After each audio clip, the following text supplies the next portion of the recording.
we practice. It's as simple as it gets. Okay, now for he, she, and it, things change just a little bit. But don't worry, there are just 3 simple rules to remember. First, the main rule. For most verbs, you just add an S. So work becomes works, read becomes reads. Easy. Second, if a verb ends with a sound like ch or sh, you add es, like in teaches. And finally, if a verb ends in a consonant and then a y, just change that y to ies. So study becomes studies. That's it. All right, we've got the rules for the present locked down. Now, let's unlock the future. And trust me, you are going to love how wonderfully simple this is. Seriously, this is the best part. For the future simple, there's only one rule, and it works for every single pronoun. I, you, he, she, it, we, they, it doesn't matter one bit. You just put the magic word will right before the base verb. And that's it. I will learn. She will teach. They will achieve. It couldn't possibly be easier. So, you've seen the examples with Muad, and you've learned the rules. Now for the most important part, making this all about you. Let's do a quick practice to put these tools to work for your story. Ready? Okay, take a look at this first one. How would you fill in those blanks? Just think for a second. Is this sentence describing who you are now and what you do now? Exactly. I am describes your personality right now, and I work describes your current habit. Both are talking about the present, so we use the present simple. Fantastic start. Let's try another one.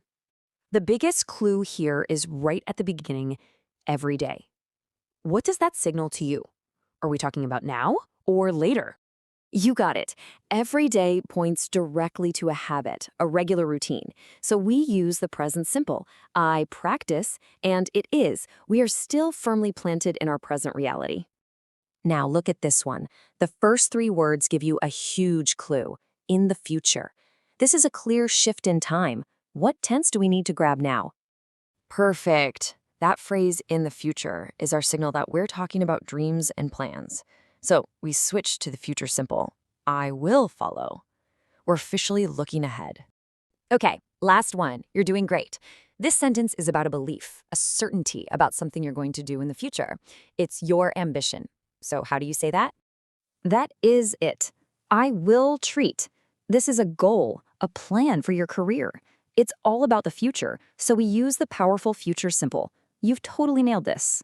So, if you remember just one thing from all of this, let it be this right here. The present simple is how you talk about who you are now, your identity, your habits. And the future simple? That's for dreaming, for planning, for deciding who you will be. You know, we started by saying that grammar is a toolkit for telling your story. Well, now you have 2 of the most essential tools in your hands. You can clearly describe your reality today and map out your ambitions for tomorrow. So the only question left is, what story are you going to tell? What will your future be? Hey there, and welcome. Ever feel like English grammar is just a bunch of, boring rules? Well, today, we're going to flip that idea on its head. We are diving into the present perfect. But let's forget the textbook definitions for a minute. We're going to think of it as the story of your life. Sound interesting? Let's get started. Okay, so I want you to picture something with me. Imagine that your whole life is a suitcase. Yep, a suitcase that you carry with you everywhere you go. But this one isn't packed with clothes or souvenirs, nothing like that. It is filled with something way more valuable. All of your experiences. Every single achievement, every lesson you've learned, every person you've met, it's all packed inside. And that suitcase, well, that's basically the present perfect tense. It's the grammar we use to talk about all that amazing stuff you've collected over the years. It's for everything you've done, everything you've become. And here is the key, the most important part. With the present perfect, we don't really care exactly when something happened. What matters is how that experience connects to who you are right now. So, how do we decide which memories to pack into this special suitcase? Well, it all comes down to sorting our past actions into 2 different piles. Let's dig into the huge difference between actions that are completely finished and those that are still connected to us today. Take a look at this. On one side, we've got the past simple. Think of it like a memory that has a specific date stamped on it, like yesterday or in 2020. It's over, done. But on the other side, that's our tense. That's the present perfect. It's all about the connection, from the past to right now. The exact date? Totally unimportant. And these examples really nail the difference. Saying, I studied French in 2020, well, that's past simple. That experience is filed away, it's finished. But when you say, I have read about Ben Buddies, see the difference there? That knowledge is in your suitcase. It's part of who you are now. We don't need to know the specific day you read it, just that you have that knowledge. But wait, there's another really powerful job for the present perfect. We also use it for actions that started sometime in the past and are still going on. So, if you say, I have studied English for years, what does that really mean? It means you started way back when, and that journey is still continuing today. The action isn't over. All right, so now we get why we use it. We understand the whole life suitcase idea. Now let's get practical. How do we actually build this tense correctly? Think of this next part as learning how to pack your suitcase the right way. And you know what? The formula is actually super simple. It's just 3 easy steps. First, you start with your subject, the who or what. Second, you add a little helper verb, either have or has. And third, the magic ingredient, the past participle of your main verb. That's it. Subject, helper verb, main verb. Easy, right? So the big question is, when do you use have and when do you use has? This table makes it crystal clear. If your subject is I, you, we, or they, you're always going to use have. And if it's he, she, or it, you use has. That's the rule. It's a simple one, but a really crucial one to get right. Let's see our formula in action here. I have learned many valuable lessons. There it is. I plus have plus learned. She has achieved great success. She plus has plus achieved. We have read about many brave Algerian heroes. We plus have plus read. See how it works? Each one follows that 3-step formula, perfectly packing those experiences right into the suitcase. Okay, we've got the subject and we've got the have or has. But the real heart of the present perfect, the actual item you're packing in the suitcase, is that third piece, the past participle. This part is so important. Now, when it comes to past particles, verbs basically come in 2 flavors.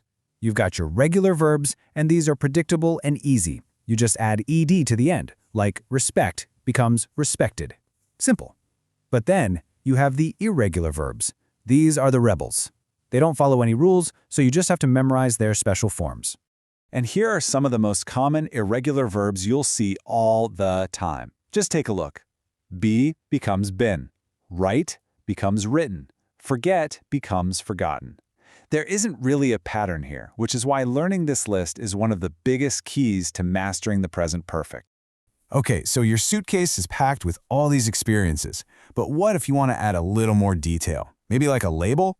Well, that's exactly where time markers come in. They help give our sentences a much more specific meaning. Let's start with always. We use this to talk about a dream or a feeling that has been with us for a very long time. In the example, I have always dreamt of becoming a doctor.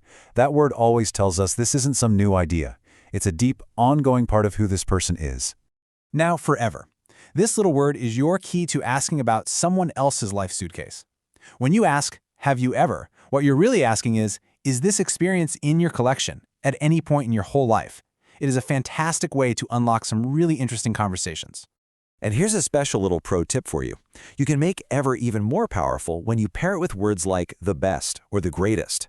When you do that, you're highlighting a peak experience, the absolute #1 memory of its kind in your life. This quote is a perfect example. This isn't just saying, I read about him.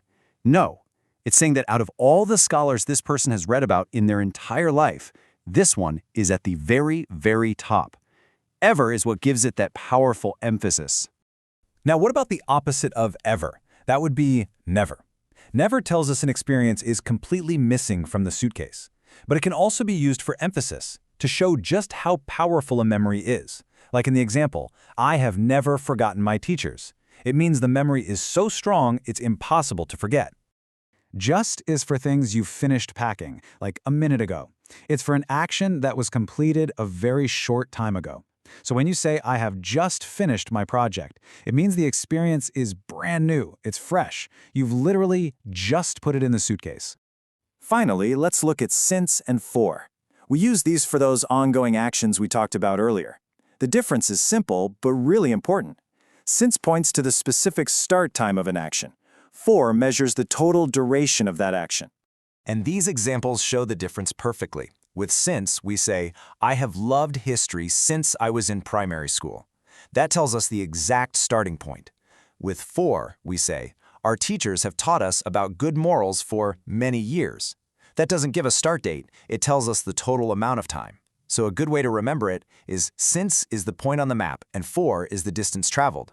And that brings us to the end. We've explored the why, the how, and all the little details of the present perfect. So now I have a final question, and this one's for you. Using what you've learned today, take a look inside your own life suitcase. What is the greatest experience you have ever packed in there?